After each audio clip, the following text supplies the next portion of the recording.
Plug Mtaani, vijana to invest.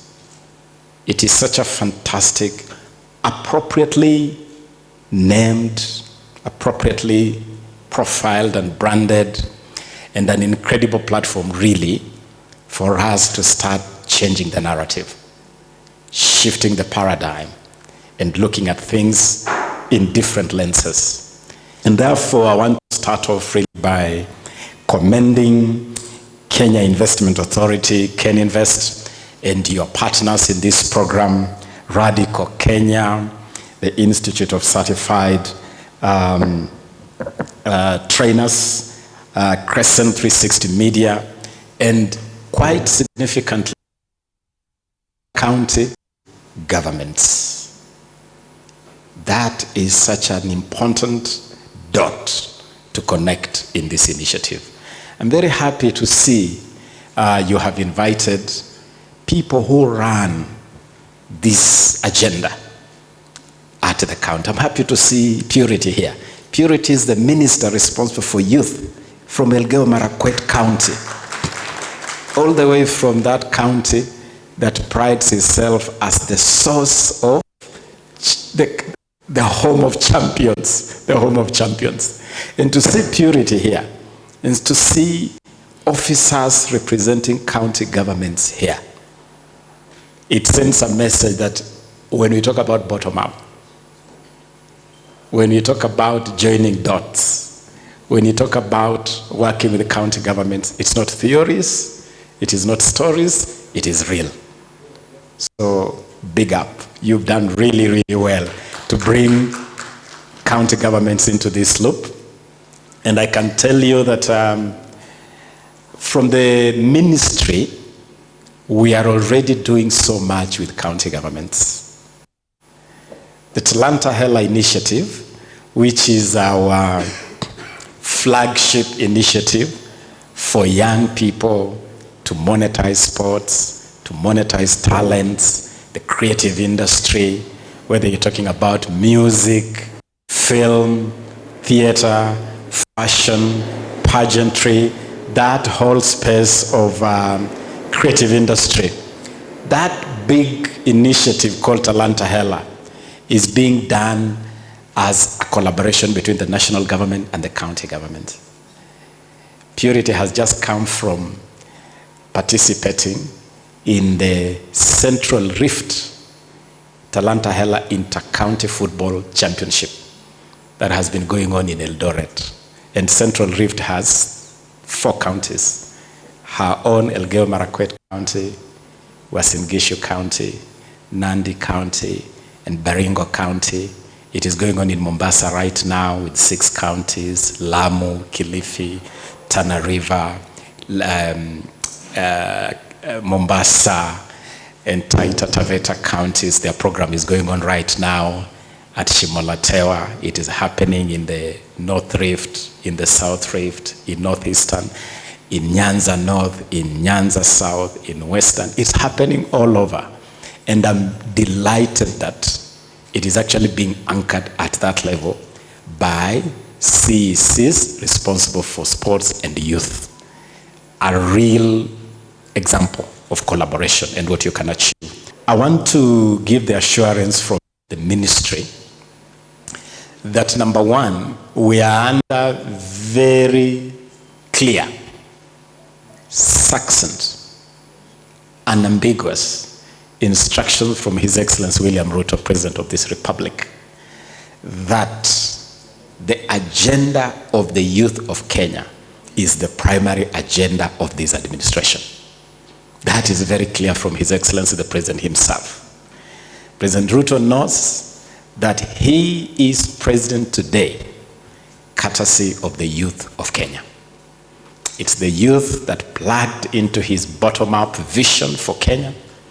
It is the youth that drove his campaign. It's the youth that carried him on their shoulders. And he believes that it's the youth that hold the promise of realizing a new Kenya. And so at the ministry, we are very clear that anything youth gets priority, absolute priority, anytime, anywhere, in any space. And therefore this morning, allow me to just share a couple of thoughts in terms of what we need to do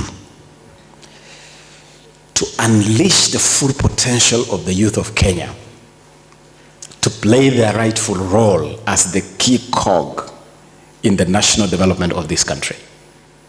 Because unless we get it right with this demographic cohort called youth, then we'll continue to struggle as a nation. The first thing we must do is a total paradigm shift, a mindset change.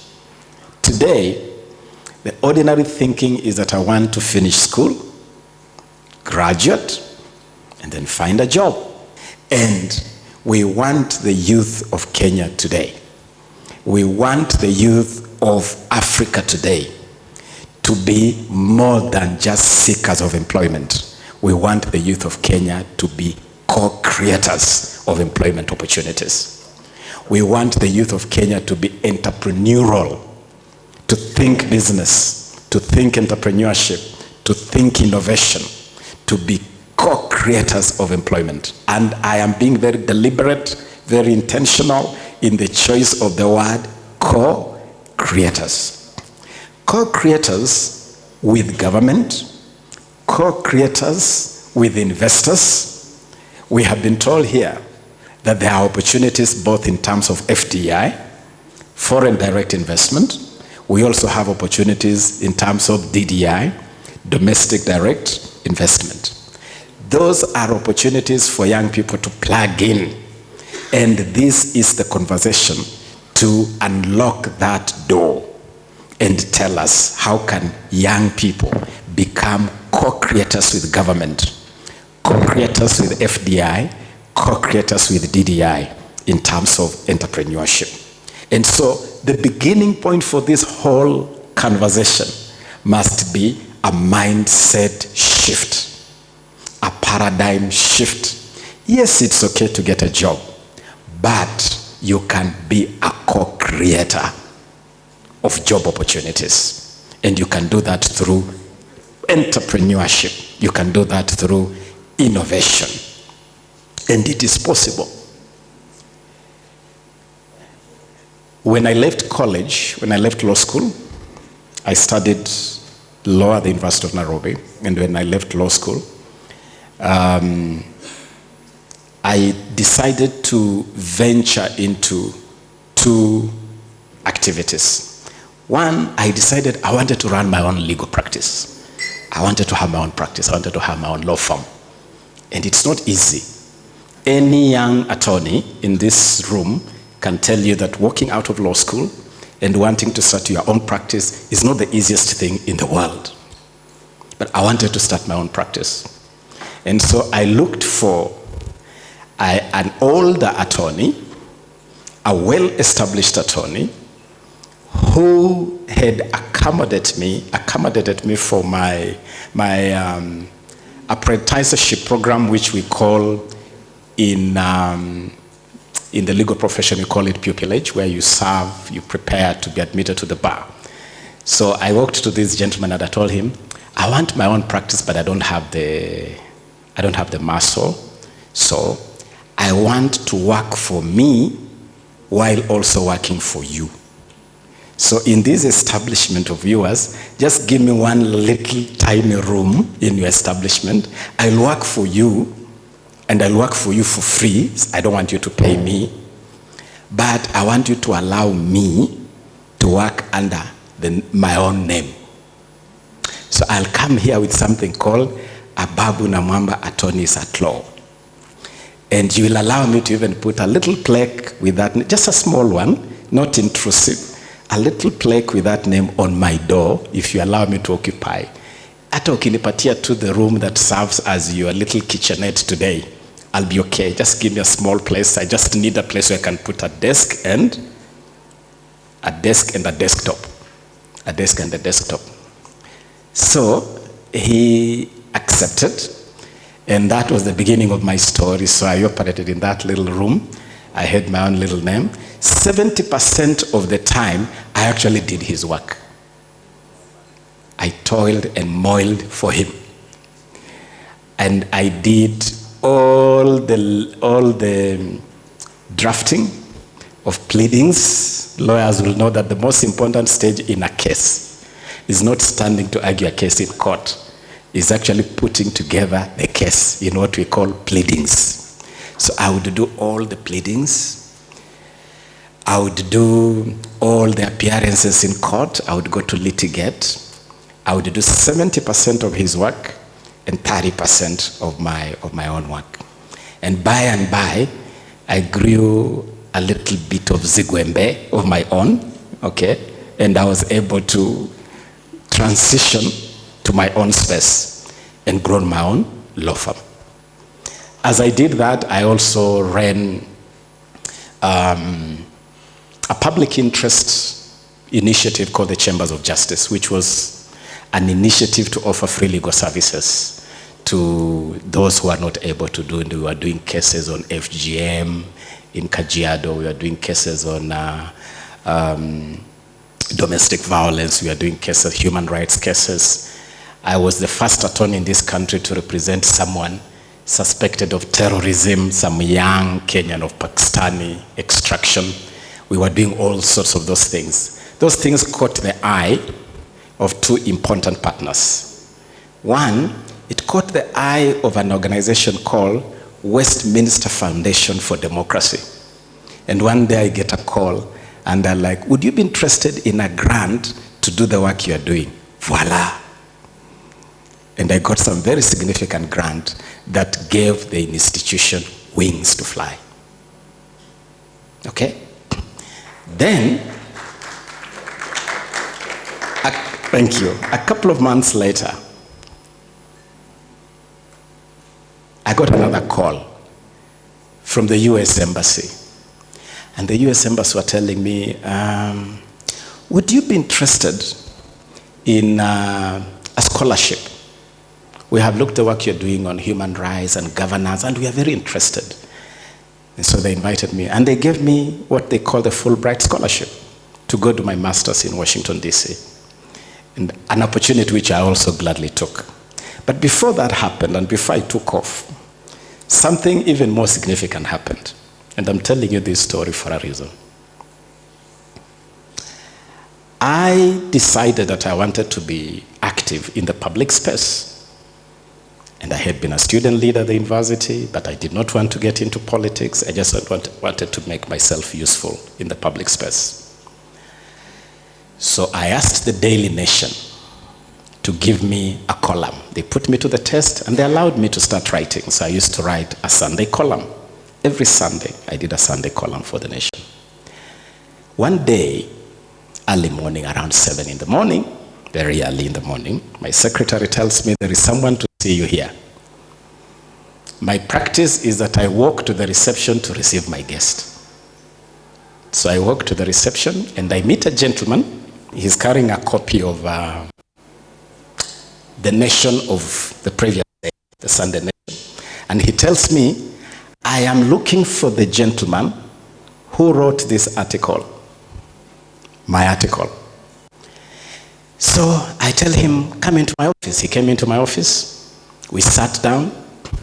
We ended up talking for 3 hours with this gentleman.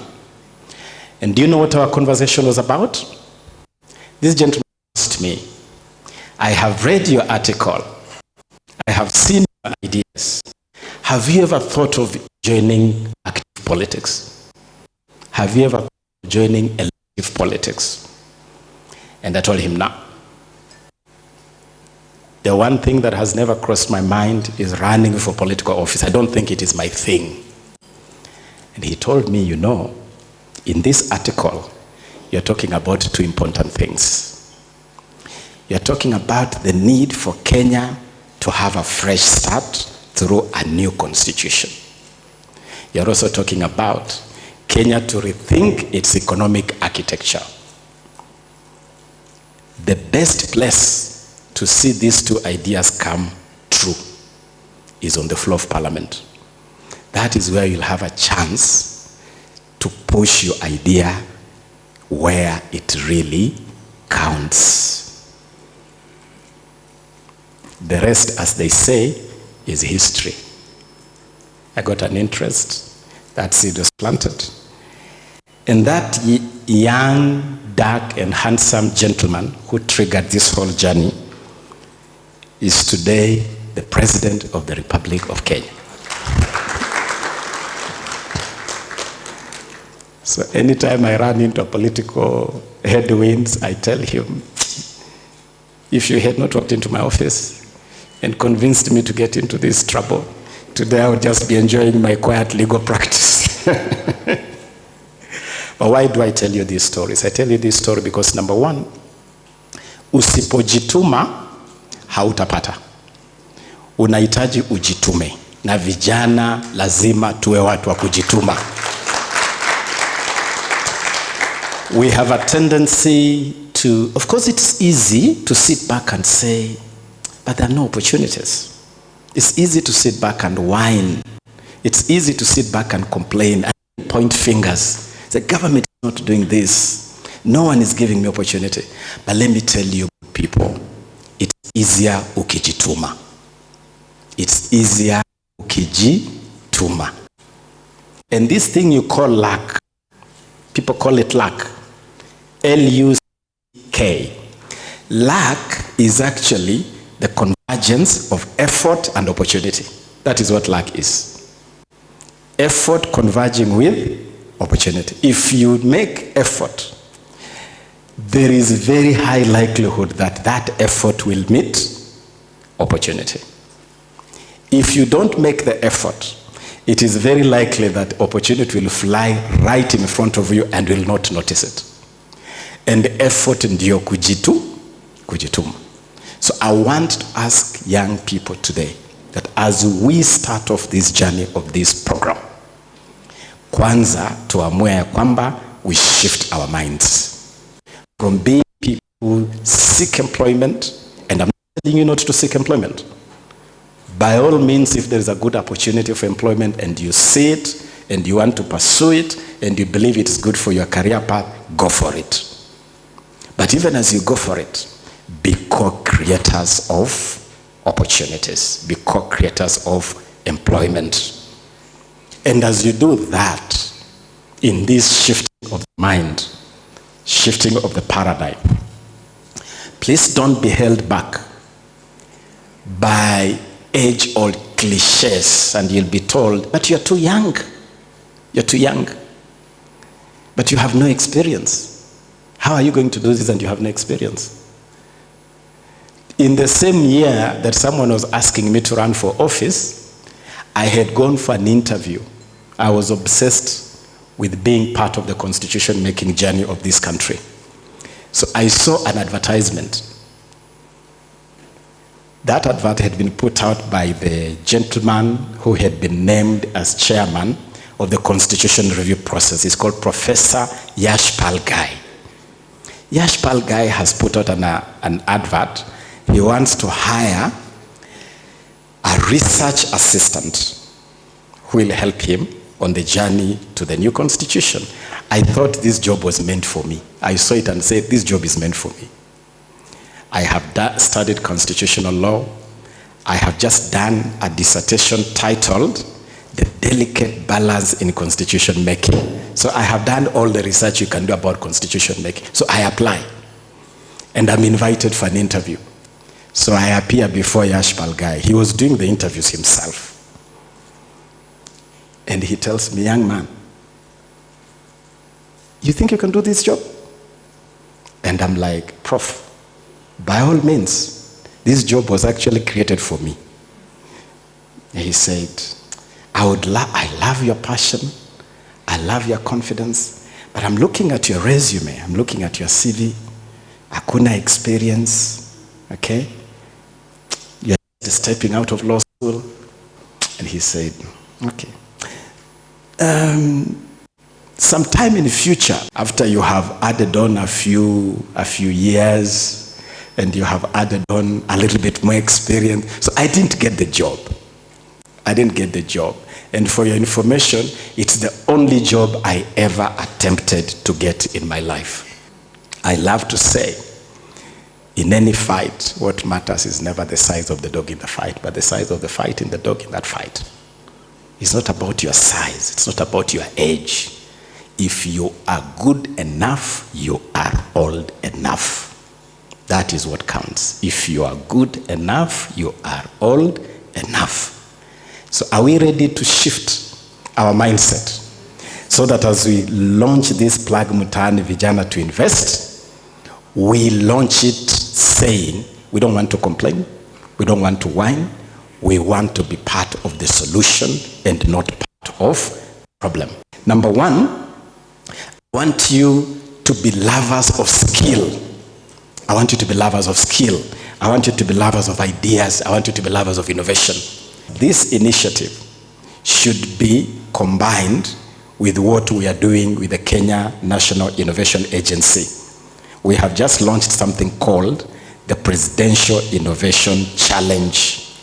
It's a challenge for young people to innovate. Innovate across all fields. You can innovate in fisheries, you can innovate in fintech, you can innovate in agriculture. I'm particularly challenging young people to innovate on agriculture. We want to make agriculture look cool so that young people can be part of agriculture. Today, agriculture is not attracting young people because it doesn't look cool. The image of agriculture is still an old, tired woman with a djembe on her shoulder and a child on her back. It doesn't look cool at all. We want young people to make agriculture cool. Number two, please network. In the Jamhuri Day week, from 11th to 15th of December, we are hosting the Youth Connect Africa Summit, bringing to Nairobi 20,000 African youth from Lamu to Timbuktu, from Johannesburg to Cairo. We want to unleash the thinking of African people. I would love to see all of you as part of that Innovation Week, the African Innovation Week, for you to network. Number three, actively, as you network, open markets and share ideas on markets. Go to places where you can get opportunities, because if you are innovating, if you are investing, if you are doing entrepreneurship, and you are not getting outlets, then ni kazi bure. Seek markets. Number four, financing capital is critical. And as we talk about capital, again, I want you to be innovative. Finally, I want to challenge you to be managers of the most important resource in entrepreneurship besides the human resource. What is the most important resource besides the human resource as you start this journey of entrepreneurship? Time. Be a master of time. And God bless your entrepreneurship spirit. And may Plug Mtaani Vijana to Invest initiative fly. Let me assure you that the ministry, through our Talanta Hela initiative, will be very happy to provide seed funds, working together with Ken Invest to fly the best ideas out of this initiative. Asanteni sana.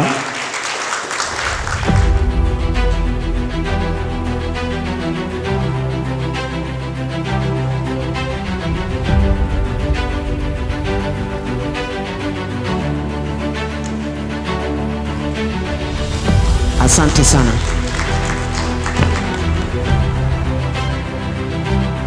In the spirit of this partnership, the Kenya National Innovation Agency will be hosting the Kenya National Innovation Week at the tail end of November.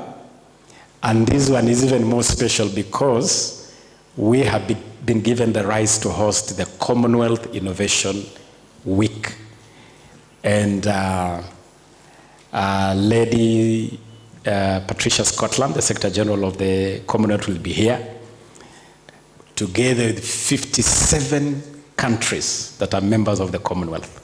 And so all the ideas that we are gathering here to go to the Apex, together with the innovation ideas under the Presidential Innovation Challenge, should really converge at the Commonwealth Innovation Week.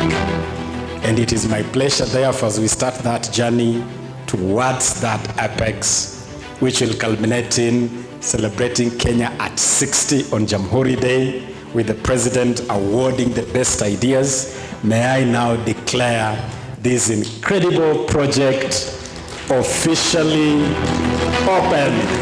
Wapi shangwe jameni na vigelegele kidogo tafadhali. Tuwapigieni makofi, tuwapongeze kwa makofi. Thank you so much, Waziri.